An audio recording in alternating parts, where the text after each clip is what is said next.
Buenas tardes, mi nombre es Stephanie Stanga, estudiante de Ingeniería Telemática de la Universidad Lisandro Alvarado, cursando la materia de base de datos. En el siguiente video vamos a estudiar el segundo caso de estudio de la materia, donde vamos a hacer uso del modelo relacional utilizando la normalización. ¿Qué es la normalización o qué nos permite esta? Es un proceso de simplificación de datos, la cual permite optimizar todos los datos que van a estar dentro de la base de datos, si bien es cierto, de una manera correcta, sin repetir ninguno de ellos y manteniendo la relación que existe entre uno con otro.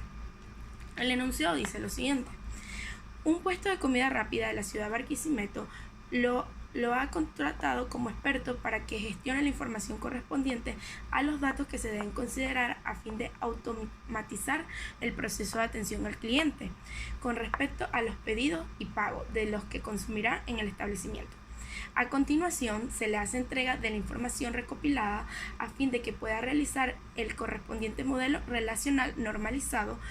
El establecimiento atiende clientes que al momento de ser atendido para obtener su pedido se les solicita los siguientes datos: cédula, nombre, RIF. Seguidamente se le informa los diferentes combos de comida que ofrece el establecimiento. De cada combo también es necesario tener la información de nombre del combo, descripción de lo que contiene y el precio. La factura tendrá número, fecha, hora, monto por IVA y total a pagar. La factura se cancela de contado, pero hay diferentes tipos de forma de pago. Esto es muy importante: transferencia, tarjeta de débito, tarjeta de crédito, efectivo, entre otras. Por lo tanto, de las formas de pago es necesario que lleve el registro el nombre. Por otra parte, considere que una factura puede ser cancelada por más de una forma de pago, así que es necesario guardar información con respecto a monto pagado por el tipo de pago. Es importante también que lleve el control sobre la cantidad de combos que solicite el cliente y el precio al que se factura. Hay que tomar muy en cuenta estas últimas líneas que yo resalto en naranja, debido a que son condiciones de cardinalidad. Es donde nos están diciendo qué tanto, con qué frecuencia hay en la relación entre, ejemplo, una entidad con otra. Lo primero que vamos a hacer según la metodología para el modelo relacional es sacar las entidades, recordando que las entidades son aquellas palabras que se nombran en el caso de estudio que tienen características, que serían cuáles, los atributos. Entonces, ¿qué entidades tenemos acá? Cliente es una, factura es otra, combo de comida, porque recuerda que dice que los combos de comida tienen descripción, tienen nombre, tienen precio, son los atributos. Y forma de pago, porque de la forma de pago, de este tipo de forma de pago tenemos varias, ya sea transferencia, tarjeta de débito, de crédito, efectivo. Entonces, después de tener muy claras las entidades, nos vamos a establecer las relaciones directas entre una con la otra, tomando en cuenta la cardinalidad. Tenemos una relación directa entre el cliente y factura, donde vemos que el cliente puede tener una o más facturas, pero la factura tiene nada más un cliente. Es decir, que un código de factura 1111 nada más puede pertenecerle a María Pérez. María Pérez puede tener a su vez el código 111 y el código 12222, pero el código 111 no le puede pertenecer a dos personas, es decir, que es de 1 a 1, pero en cliente es de 1 a muchos. Entonces tenemos una cardinalidad de muchos a 1. En factura y forma de pago es otra relación directa, y combo con factura es otra relación directa. Aquí vemos que la cardinalidad mayor entre estas dos es de muchas a muchas. Pasamos a la siguiente diapositiva. Lo tercero que se hace para el modelo relacional es crear el modelo de entidad y relación sencillo. Aquí es que se va a agarrar cada entidad, se va a relacionar y se le va a colocar cada una de sus cardinalidades. Pero tomando en cuenta, si bien vemos cómo sucede en este caso, factura tiene una conexión directa con las otras tres entidades, es decir, que va a quedar factura con la forma de pago, factura con el cliente y factura con el combo de comida. Es decir, factura contiene un combo de comida, factura tiene forma de pago y forma de pago pertenece a la factura tiene clientes y los clientes pertenecen a las facturas. El cuarto paso sería crear el modelo conceptual de datos. Esto es muy importante porque cuando creamos el modelo conceptual de datos nos vemos presente algo que se denomina como aquellas tablas nuevas que son tablas asociativas. ¿Qué quiere decir esto? Estas tablas que van a funcionar como tablas asociativas son aquellas que tienen como un proceso entre una entidad con otra. Por ejemplo, la factura con el combo de comida.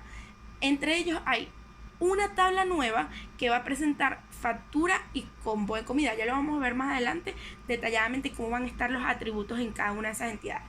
Entonces, ¿por qué sucede esto? Porque es necesario crear en un modelo de relacional, es necesario tener tablas fuertes. Las tablas fuertes son las que contienen los datos precisos y necesarios para esa tabla.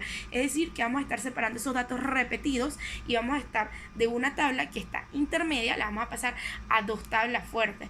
Entonces, ¿qué pasa? En el combo de comida hay datos que están en factura y en factura hay datos que pertenecen al combo de comida. Por eso se crea una tabla intermediaria denominada en este caso factura combo de comida, que va a tener claves foráneas que serían a su vez claves principales de las otras dos, para así se reduzcan los datos, o sea, sea una optimización adecuada de datos. Entonces vamos a tener dos tablas asociativas, la de factura combo de comida y la de factura forma de pago. Eso es lo que sucede al crear el modelo conceptual de datos, que se realiza, lo que se trata es reducir el espacio en realidad.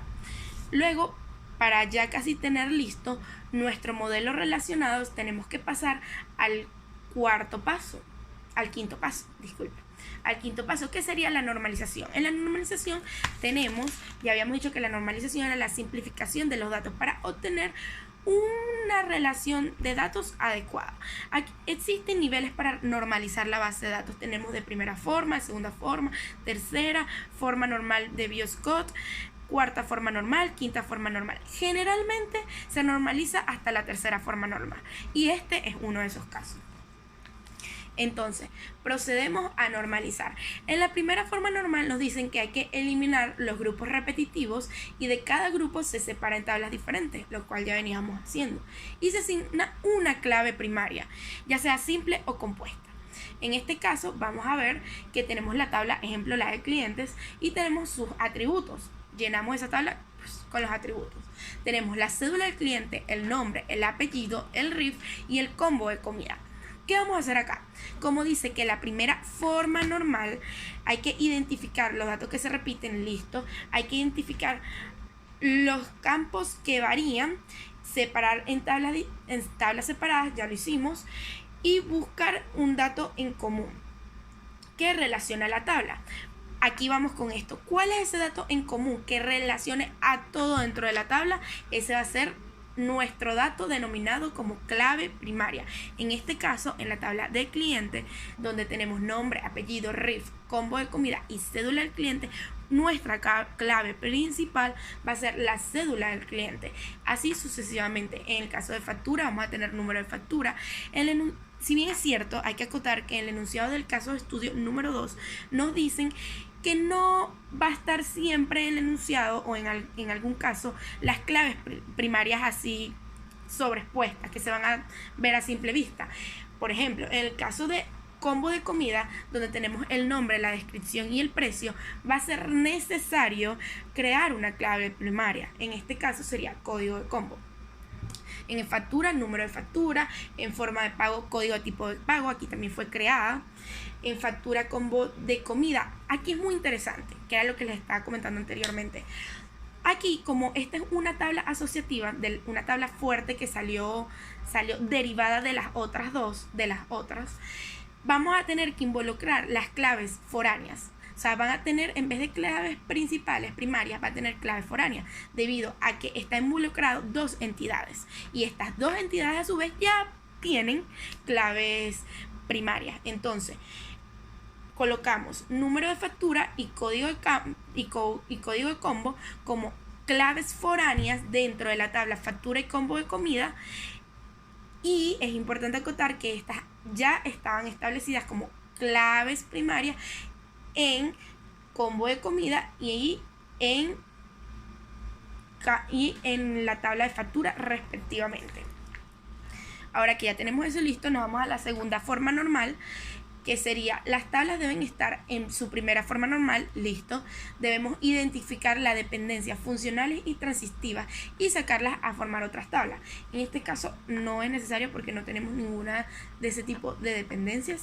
Sin embargo, podemos acotar que la dependencia funcional es aquella donde tenemos una identidad B que depende de A y a su vez la identidad C depende de A.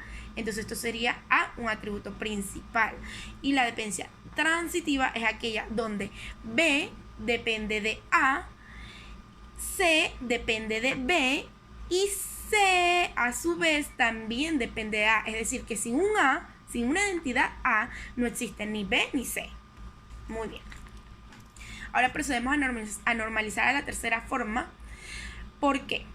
Porque ya que tenemos nuestro modelo relacional, nuestras tablas de modelo conceptual, si bien es cierto, notamos que hay ciertos procesos derivados de otras cosas.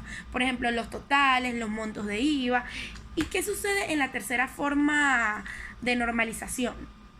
Esta nos dice que podemos eliminar ese tipo de atributos de las tablas para la reducción de espacio.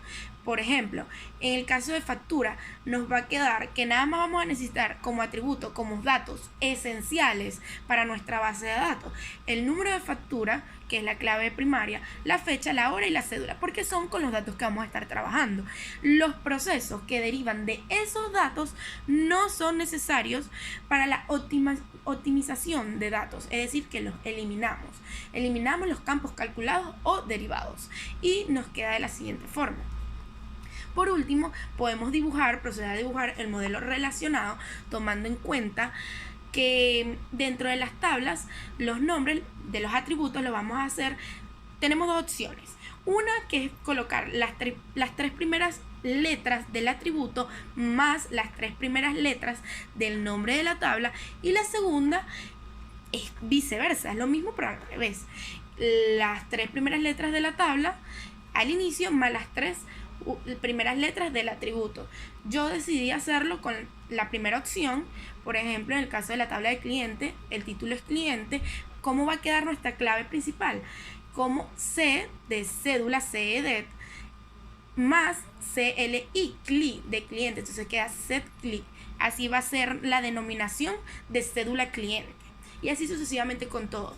También utilizamos para denominar la relación existente entre estas tablas. Para saber la cardinalidad utilizamos un método denominado como un método de gallina, por las patas de gallina, donde esta quiere decir que es de muchos a muchos, y las dos líneas que vemos de la tabla factura conectada hacia la tabla factura combo de comida, que tiene dos líneas verticales, quiere decir uno. Entonces, de uno a muchos y de muchos a muchos. Muchas gracias, espero se haya entendido cómo podemos realizar un modelo relacionado según una metodología adecuada, donde identificamos las entidades, donde identificamos los atributos, vemos la cardinalidad existente entre una entidad con otra. También hacemos un estudio de relación para crear un modelo conceptual de datos previamente al modelo relacionado. Y por último utilizamos el uso de la herramienta de normalización para tener una optimización adecuada para la base de datos, donde no se repitan datos, donde estén los datos necesarios para la relación adecuada de los datos y tener una base de datos óptima. Muchas gracias.